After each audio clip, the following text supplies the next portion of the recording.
तो हेलो दोस्तों, मेरा नाम है आनंद सिंह। बढ़ते हैं हम अगली कहानी की ओर। अगली कहानी का नाम है गुप्त धन, जो लिखी है मुंशी प्रेमचंद जी ने। तो चलिए शुरू करते हैं बिना किसी देरी के। बाबू हरिदास का ईंटों का पजावा शहर से मिला हुआ था। आसपास के देहातों से सैकड़ों स्त्री पुरुष लड़के नित्य आते और पजावे से ईंट सिर पर उठाकर ऊपर कतारों से सजाते थे। एक आदमी पजावे के पास एक टोकरी में कोड़ियाँ लिए बैठा रहता था। मजदूरों को ईंटों की संख्या के हिसाब से कोड़ियाँ बांटता था। ईंटें जितनी ही ज्यादा होती उतनी ही ज्यादा कोड़ियाँ मिलती। इस लोभ में बहुत से मजदूर बूते के बाहर काम करते। वृद्धों और बालकों को ईंटों के बोझ से अकड़े हुए देखना बहुत करुणाजनक दृश्य था। कभी कभी बाबू हरिदास स्वयं आकर कौड़ी वाले के पास बैठ जाते और ईंटें लादने को प्रोत्साहित करते। यह दृश्य तब और भी दारुण हो जाता था जब ईंटों की कोई असाधारण आवश्यकता आ पड़ती।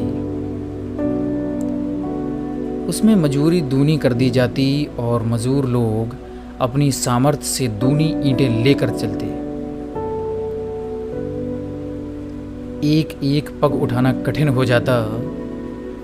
उन्हें सिर से पैर तक पसीने में डूबे पजावे की राख चढ़ाए ईंटों का एक पहाड़ सिर पर रखे बोझ से दबे देखकर ऐसा जान पड़ता था मानो लोभ का भूत उन्हें जमीन पर पटक कर उनके सिर पर सवार हो गया हो। सबसे करुण दशा एक छोटे लड़के की थी जो सदैव अपनी अवस्था के लड़कों से दुगनी ईंटें उठाता और सारे दिन अविश्रांत परिश्रम और धैर्य के साथ अपने काम में लगा रहता। उसके मुख पर ऐसी दीनता छाई रहती थी। उसका शरीर इतना कृश और दुर्बल था कि उसे देखकर दया आ जाती थी।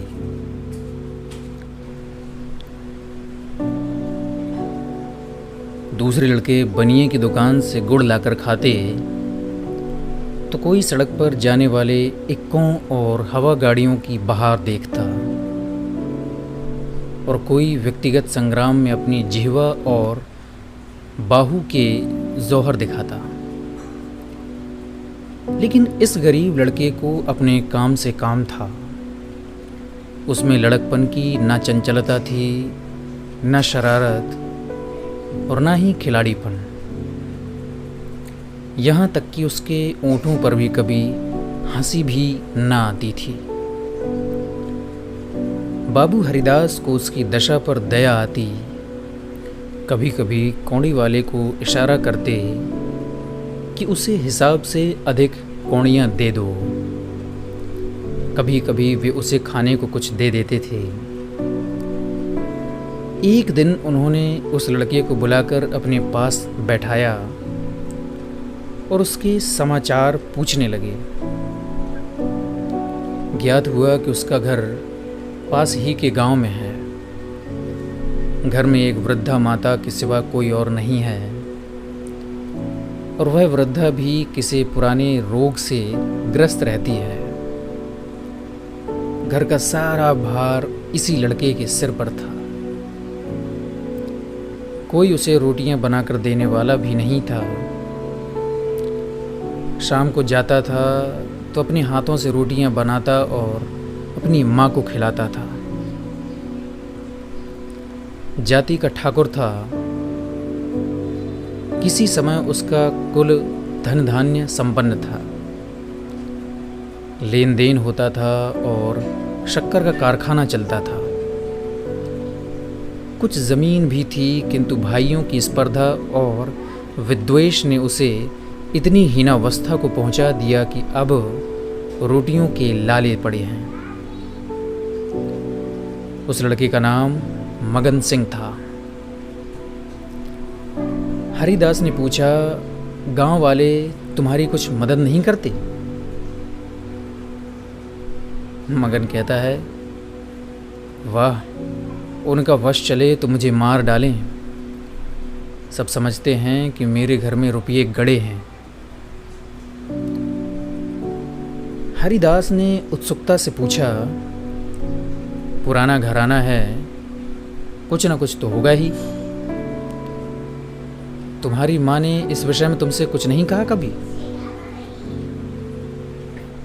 मगन कहता है, बाबूजी नहीं, एक पैसा भी नहीं। रुपये होते तो अम्मा इतनी तकलीफ क्यों उठाती? बाबू हरिदास मगन सिंह से इतने प्रसन्न हुए कि मजूरों की श्रेणी से उठाकर अपने नौकरों में रख लिया। उसे कौड़ियाँ बांटने का काम दिया और पजावे में मुंशी जी को ताकीद कर दी कि इसे कुछ पढ़ना लिखना सिखाइए। अनाथ के भाग्य जाग उठे। मगन सिंह बड़ा कर्तव्यशील और चतुर लड़का था। उसे कभी देर ना होती, कभी नागा ना होता। थोड़े ही दिनों में उसने बाबू साहब का विश्वास प्राप्त कर लिया और लिखने पढ़ने में भी कुशल हो गया। बरसात के दिन थे, पजावे में पानी भरा हुआ था, कारोबार बंद था। मगन सिंह 3 दिनों से गैर हाजिर था। हरिदास को चिंता हुई, क्या बात है, कहीं बीमार तो नहीं हो गया या कोई दुर्घटना तो नहीं हो गई? कई आदमियों से पूछताछ की पर कुछ पता ना चला। चौथे दिन पूछते पूछते मगन सिंह के घर पहुंचे। घर क्या था, पुरानी समृद्ध का ध्वंसावशेष मात्र था। उनकी आवाज़ सुनते ही मगन सिंह बाहर निकल आया। हरिदास ने पूछा, कई दिन से आए क्यों नहीं और माँ के क्या हाल हैं? मगन सिंह ने अवरुद्ध कंठ से उत्तर दिया, अम्मा आजकल बहुत बीमार हैं, कहती हैं कि अब ना बचूंगी। कई बार आपको बुलाने के लिए मुझसे कह चुकी हैं, पर मैं संकोच के मारे आपके पास ना आता था। अब आप सौभाग्य से आ गए हैं तो ज़रा चलकर उसे देख लीजिए, उसकी भी लालसा पूरी हो जाए। हरिदास भीतर गए। सारा घर भौतिक निस्सारता का परिचायक था। सुर्खी, कंकड़, ईंटों के ढेर चारों ओर पड़े हुए थे। विनाश का प्रत्यक्ष स्वरूप था। केवल 2 कोठरियां गुजर करने लायक थीं। मगन सिंह ने एक कोठरी की ओर उन्हें इशारे से बताया। हरिदास भीतर गए तो देखा कि वृद्धा एक सड़े हुए काठ के टुकड़े पर पड़ी कराह रही है। उनकी आहट पाते ही आंखें खोलीं और अनुमान से पहचान गईं। बोली, आप आ गए, बड़ी दया की। आपके दर्शनों की बड़ी अभिलाषा थी। मेरे अनाथ बालक के नाथ अब आप ही हैं। जैसे आपने अब तक उसकी रक्षा की है, वह निगाह उस पर सदैव बनाए रखिएगा। मेरी विपत्ति के दिन पूरे हो गए, इस मिट्टी को पार लगा दीजिएगा। एक दिन घर में लक्ष्मी का वास था। आदिन आए तो उन्होंने भी आंखें फेर लीं। पुरखों ने इसी दिन के लिए कुछ थाती धरती माता को सौंप दी थी। उसका बीजक बड़े यत्न से रखा था, पर बहुत दिनों से उसका कहीं पता ना लगता था।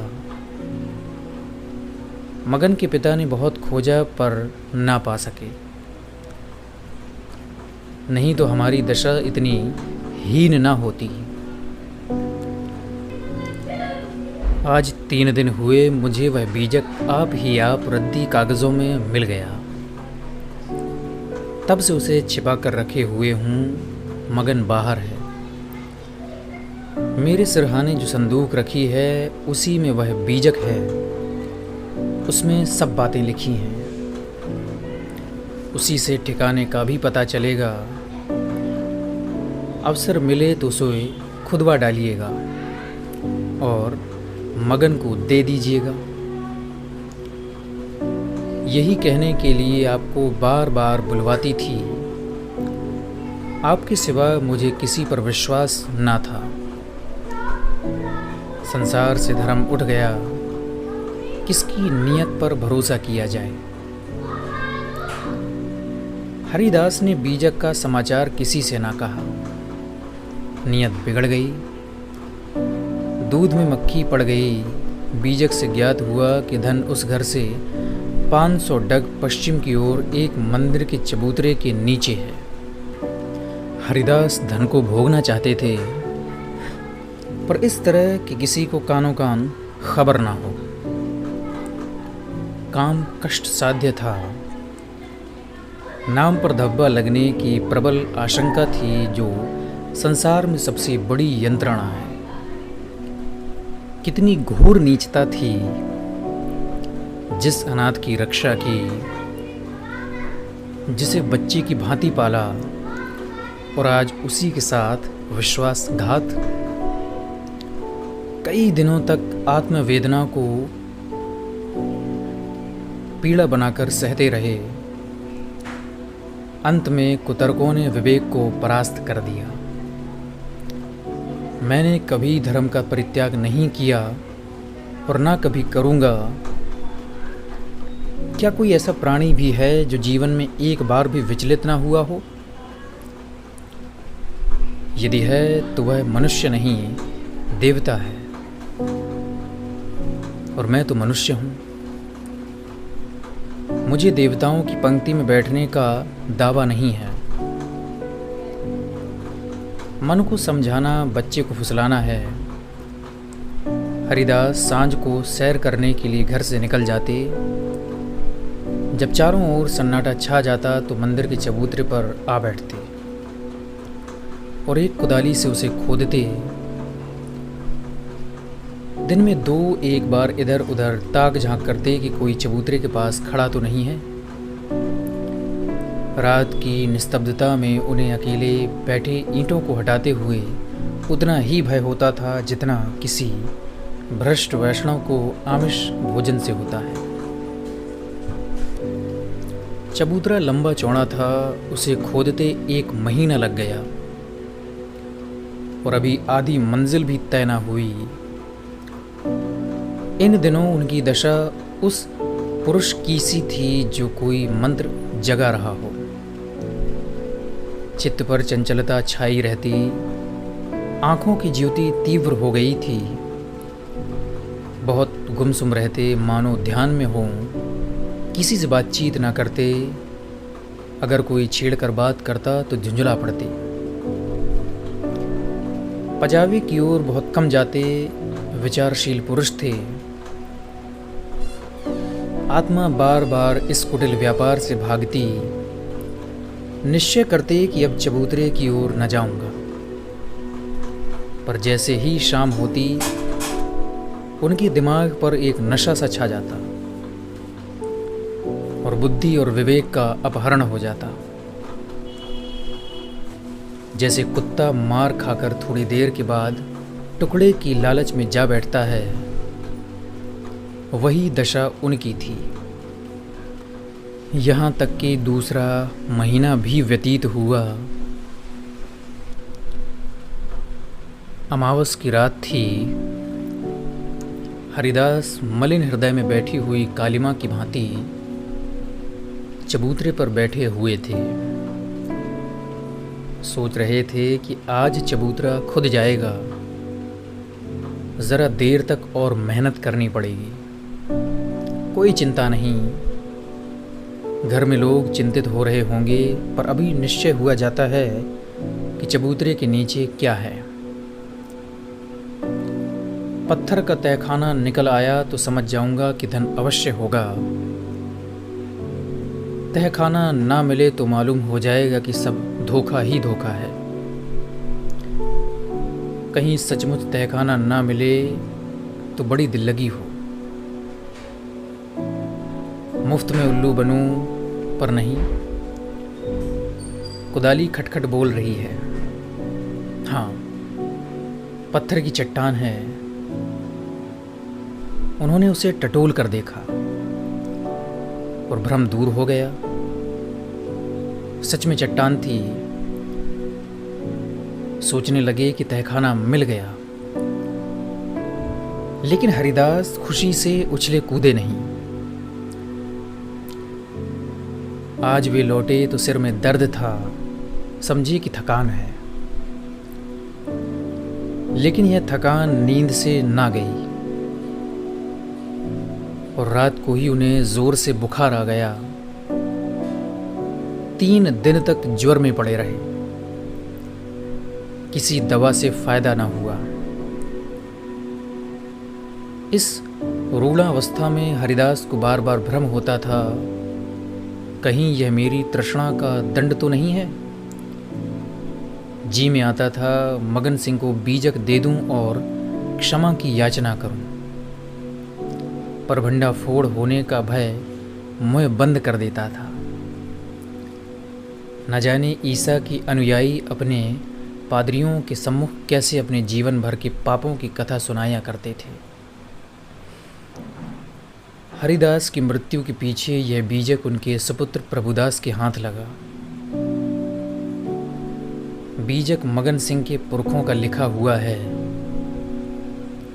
इसमें लेश मात्र भी संदेह ना था। लेकिन उन्होंने सोचा पिताजी ने कुछ सोच कर ही इस मार्ग पर पैर रखा होगा। वे कितने नीतिपरायण, कितने सत्यवादी पुरुष थे। उनकी नीयत पर कभी किसी को संदेह नहीं हुआ। जब उन्होंने इस आचार को घृणित नहीं समझा तो मेरी क्या गिनती है। कहीं यह दान हाथ आ जाए तो कितने सुख से जीवन व्यतीत हो। शहर के रईसों को दिखा दूं कि धन का सदुपयोग क्यों कर होना चाहिए। बड़ों बड़ों का सिर नीचा कर दूं। कोई आंख ना मिला सके, इरादा पक्का हो गया। शाम होते ही वे घर से बाहर निकले। वही समय था, वही चौकन्नी आंखें थीं और वही तेज कुदाली थी। ऐसा ज्ञात होता था मानो हरिदास की आत्मा इस नए वेश में अपना काम कर रही है। चबूतरे का धरातल पहले ही खुद चुका था। अब संगीन तहखाना था। जोड़ों को हटाना कठिन था। पुराने जमाने का पक्का मसाला था। कुल्हाड़ी उचट उचट कर लौट आती थी। कई दिनों में ऊपर की दरारें खुली, लेकिन चट्टानें जरा भी ना हिली। तब वह लोहे की छड़ से काम लेने लगे। लेकिन कई दिनों तक जोर लगाने पर भी चट्टानें नहीं खिसकी। अब क्योंकि सब कुछ अपने हाथों ही करना था और किसी से सहायता भी ना मिल सकती थी। यहाँ तक कि फिर वही अमावस्या की रात आई। प्रभुदास को जोर लगाते 12 बज गए और चट्टानें भाग्य रेखाओं की भांति अटल थीं। पर आज इस समस्या को हल करना आवश्यक था। कहीं तहखाने पर किसी की निगाह पड़ जाए तो मेरे मन की लालसा मन में ही रह जाए। वह चट्टान पर बैठकर सोचने लगे, क्या करूं? बुद्धि कुछ काम नहीं करती। तुरंत उन्हें एक उपाय सूझा कि क्यों न इसमें बारूद से काम लिया जाए। इतने अधीर हो रहे थे कि कल पर इस काम को ना छोड़ सके। सीधे बाजार की तरफ चले। 2 मील का रास्ता हवा की तरह तय किया। पर वहाँ पहुँचे तो दुकानें बंद हो चुकी थीं। आतिशबाज हीले करने लगा, कहने लगा बारूद इस समय नहीं मिल सकता, सरकारी हुक्म नहीं है। और तुम कौन हो और इस वक्त बारूद ले जाकर तुम क्या करोगे? ना भैया, हम नहीं दे सकते। अगर कोई वारदात हो जाए तो मुफ्त में बंधा बंधा फिरूं, फिर कौन पूछेगा? प्रभुदास की शांति वृत्ति कभी इतनी कठिन परीक्षा में ना पड़ी थी। वे अंत तक अनुनय विनय ही करते रहे, यहाँ तक कि मुद्राओं की सुरीली झंकार ने उसे वशीभूत कर लिया। प्रभुदास यहाँ से चले तो धरती पर पांव ना पड़ते थे। रात के 2 बजे थे। प्रभुदास मंदिर के पास पहुँचे। चट्टानों की दराजों में बारूद रख पतलीता लगा दिया और दूर भागे। एक क्षण में बड़े जोर का धमाका हुआ। चट्टानें उड़ गईं। अंधेरा गार सामने था, मानो कोई पिशाच उन्हें निगल जाने के लिए मुंह खोले हुए है। प्रभात का समय था। प्रभुदास अपने कमरे में लेटे हुए थे। सामने लोहे के संदूक में 10,000 पुरानी मोहरें रखी हुई थीं। उनकी माता सिरहाने बैठी पंखा झल रही थीं। प्रभुदास ज्वर की ज्वाला से जल रहे थे। करवटें बदल रहे थे, कराह रहे थे, हाथ पैर पटक रहे थे, पर आंखें लोहे की संदूक की ओर लगी हुई थीं। इसी में उनके जीवन की आशाएं बंद थीं। मगन सिंह अब पजावे का मुंशी था। इसे घर में रहता था। आकर बोला, पजावे चलिएगा तो गाड़ी तैयार करवाऊं? प्रभुदास ने उसके मुख की ओर क्षमा याचना की दृष्टि से देखा और बोले, नहीं, मैं आज ना चलूंगा। मेरी तबीयत अच्छी नहीं है और आज तुम भी मत जाओ। मगन से उसकी दशा देखकर डॉक्टर को बुलाने चला। 10 बजते बजते प्रभुदास का मुख पीला पड़ गया, आंखें लाल हो गईं। माता ने उसकी ओर देखा तो शोक से विह्वल हो गईं। बाबू हरिदास की अंतिम दशा उनकी आंखों में फिर गई। जान पड़ता था यह उसी शोक घटना की पुनरावृत्ति है। यह देवताओं की मनौतियां मना रही थीं, किंतु प्रभुदास की आंखें उसी लोहे की संदूक की ओर लगी हुई थीं जिस पर उन्होंने अपनी आत्मा अर्पण कर दी थी। उनकी स्त्री आकर उनके पैताने बैठ गई और बिलख बिलख कर रोने लगी। प्रभुदास की आंखों से भी आंसू बह रहे थे,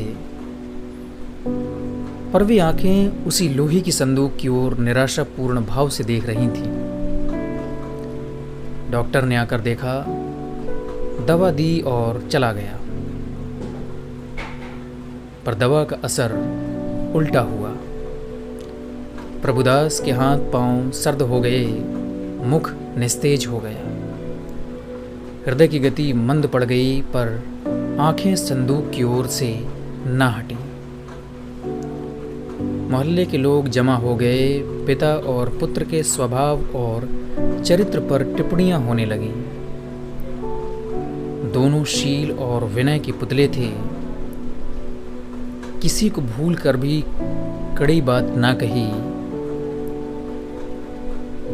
कुछ समय पश्चात प्रभुदास का संपूर्ण शरीर ठंडा हो गया। प्राण थे तो केवल आंखों में, और आंखें अब भी उसी लोहे की संदूक की ओर उसी भाव से देख रही थीं जिस भाव से वह पहले देख रही थीं। घर में कोहराम मचा हुआ था।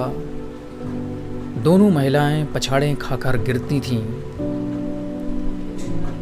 मोहल्ले की स्त्रियां उन्हें समझाती थीं। अन्य मित्रगण आंखों पर रूमाल जमाए हुए थे। जवानी की मौत संसार का सबसे बड़ा करुण, सबसे अस्वाभाविक और भयंकर दृश्य है। यह वज्रघात है, विधाता की निर्दय लीला है। प्रभुदास का सारा शरीर प्राणहीन हो गया, पर आंखें जीवित थीं और वे अब भी उसी संदूक की ओर लगी हुई थीं। जीवन ने तृष्णा का रूप धारण कर लिया था। सांसें निकलती हैं पर आस नहीं निकलती। इतने में मगन सिंह आकर खड़ा हो गया। प्रभुदास की निगाह उस पर पड़ी। ऐसा जान पड़ा मानो उनके शरीर में फिर रक्त का संचार हुआ। अंगों में स्फूर्ति के चिन्ह दिखाई दिए। इशारे से अपने मुंह के निकट बुलाया और उनके कान में कुछ कहा। एक बार लोहे की संदूक की ओर इशारा किया और उनकी आंखें पलट गईं। प्रभुदास के भी प्राण निकल गए। तो हेलो दोस्तों, मेरा नाम है आनंद सिंह।